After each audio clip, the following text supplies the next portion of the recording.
Assalamualaikum warahmatullahi wabarakatuh. Bismillah, alhamdulillah, salatu wassalamu ala rasulillah wa ala alihi wa ashabihi wa mawalah. Allahumma rabbi shrah li sadri wa yassir li amri wa hlul 'uqdatam min lisani yafqahu qawli.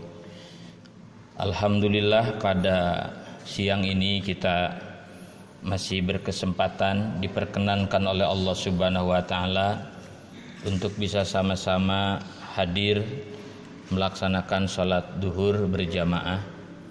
Tentu kehadiran kita pada saat ini bukan karena semata-mata kesolehan kita, bukan karena semata-mata kebaikan kita, tapi hadirnya kita di tempat ini karena Allah Subhanahu wa taala mengizinkan kita semua untuk bisa hadir di sini. Oleh sebab itu, kehadiran kita pada saat ini pun juga patut kita syukuri. Hadirin yang berbahagia, pada saat ini kita bertepatan dengan tanggal 20 Oktober.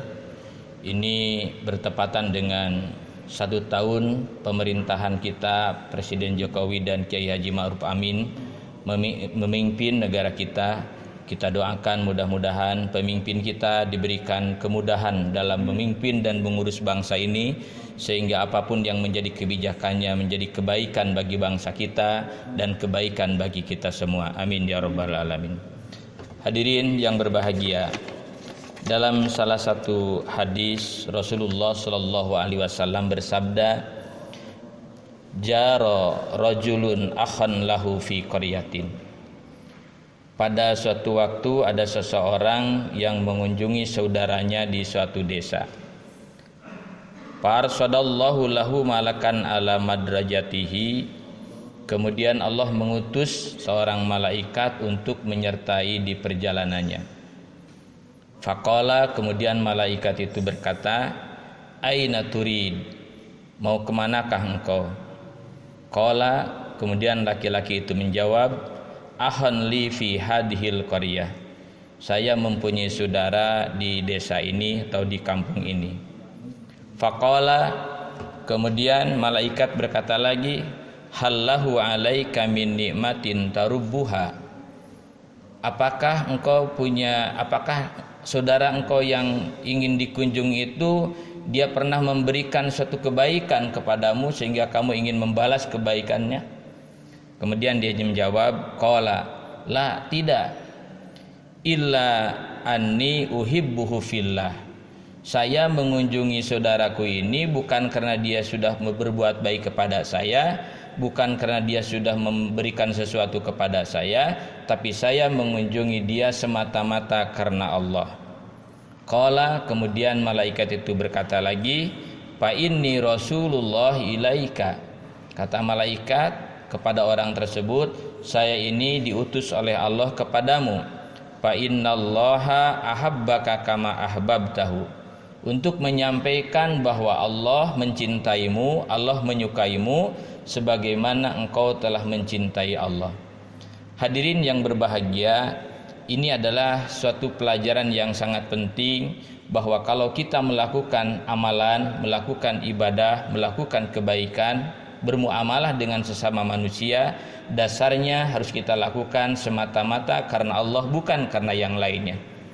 Sebab kalau kita berbuat sesuatu, kita melakukan amal, kita berbuat kebaikan karena manusia misalnya, seringkali kebaikan yang kita lakukan itu menjadikan penyesalan bagi kita. Misalnya ketika kita suatu waktu diminta pertolongan oleh teman kita, kemudian kita menolong orang tersebut dengan tujuan mudah-mudahan nanti kalau dia sudah berkesempatan pada waktu lain dia bisa menolong saya. Kalau tujuannya itu, ya mending kalau orang yang kita tolong itu bisa berbuat baik menolong kita. Kalau tidak, nantinya amal kita bisa jadi hancur. Dulu waktu dia miskin, waktu dia belum punya apa-apa, sering datang ke saya. Kok sekarang sudah punya berkecukupan, sudah punya kedudukan, diminta tolong segitu pun juga tidak bisa menolong. Akhirnya kebaikan yang pernah kita lakukan tadi, saya rasa nanti akan jadi sia-sia karena tidak ada keikhlasan yang kita lakukan. Nah, oleh sebab itu, kalau kita berbuat sesuatu, kita melakukan sesuatu, harus kita tanamkan semata-mata karena Allah. Kita ditakdirkan oleh Allah menjadi seorang pendidik, menjadi seorang dosen. Dalam kondisi yang seperti ini, pertemuan kita dengan mahasiswa pun juga jarang, paling hanya melalui WA. Lalu apa tugas kita?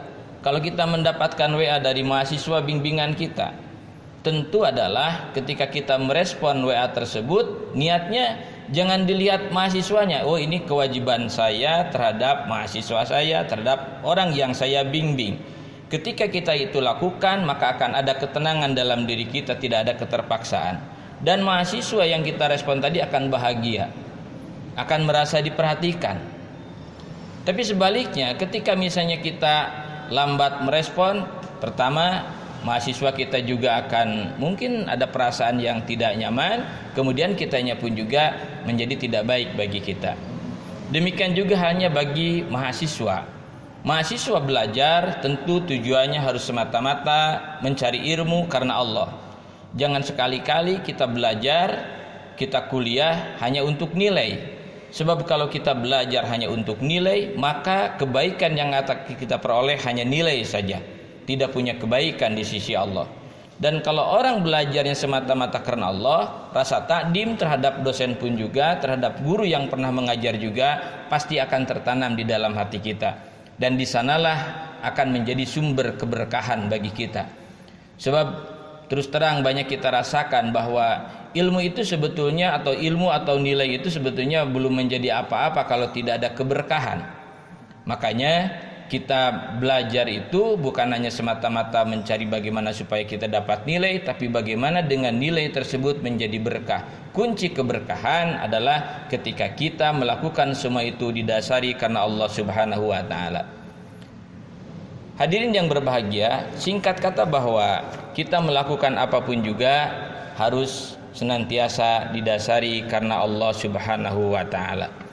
Artinya kita setiap saat harus senantiasa dekat dengan Allah. Jadi bukan dekat kita dengan Allah itu, kita beribadah kepada Allah itu bukan hanya pada kondisi tertentu saja. Dalam hadis disebutkan ta'arraf ilallahi fi raha ya'rifka fi siddah. Kita harus senantiasa dekat dengan Allah, mengenal Allah fi raha, dalam keadaan kita senang, dalam keadaan kita bahagia, kita mengenal Allah. Dekat dengan Allah ketika kita bahagia, sering berdoa memohon kepada Allah ketika kita bahagia. Ya'rifka fi siddah.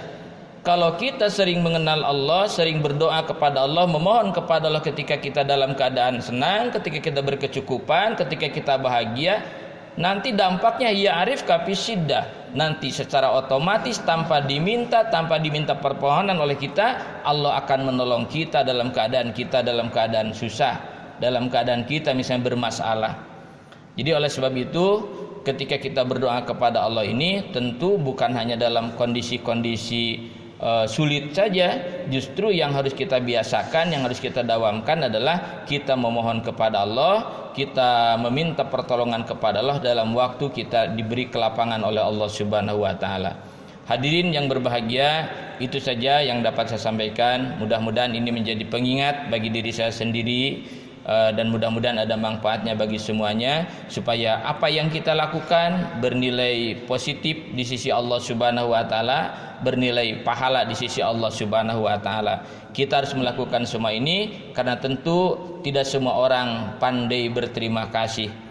Tapi kalau kepada Allah, insya Allah tidak ada yang sia-sia, semuanya akan diberikan pahala oleh Allah Subhanahu wa taala.